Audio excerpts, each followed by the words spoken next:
What if I told you guys that a small group of US billionaires, crypto bros, tech bros, etc., created their own private city in the country of Honduras with their own laws, their own courts, and when the Honduran government tried to stop it, they were sued for billions and billions of dollars by that group of people. You know, with all this talk of US imperialism right now in the modern day with what just happened in Venezuela with Nicolás Maduro, I want to talk to you guys about something really similar known as Prospera Honduras. Now, Prospera is not just some investment project or deal that these billionaires are pouring their money into. No. They are trying to use this specific island in Honduras as a template for what they want to do across the entire world. They call them sedes, zones for employment and economic development. So they run it basically like a private city state.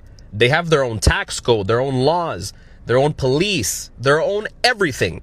They even have their own government, not elected by any Hondurans, literally on their own sovereign land, on Honduras' sovereign land.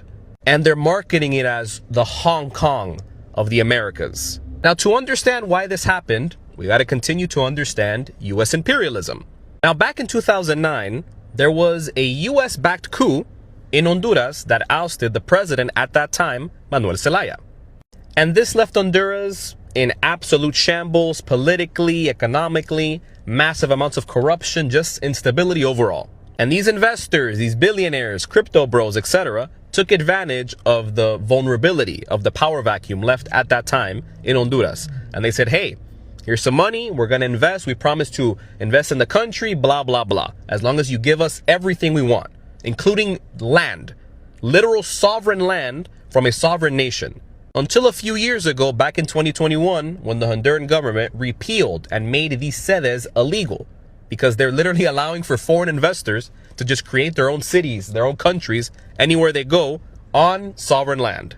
And now Prospera is suing the Honduran government for billions of dollars in some obscure international investors court where investors usually win, conveniently enough.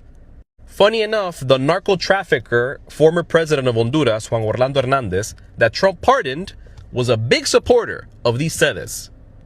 And Nasri Asfura, the guy that Donald Trump openly supported in the Honduran elections, is also part of that pardoned guy's same party, the National Party, which is extremely friendly to US interests. Let me know what you guys think in the comments. I can make an entire series just about Prospera, so let me know.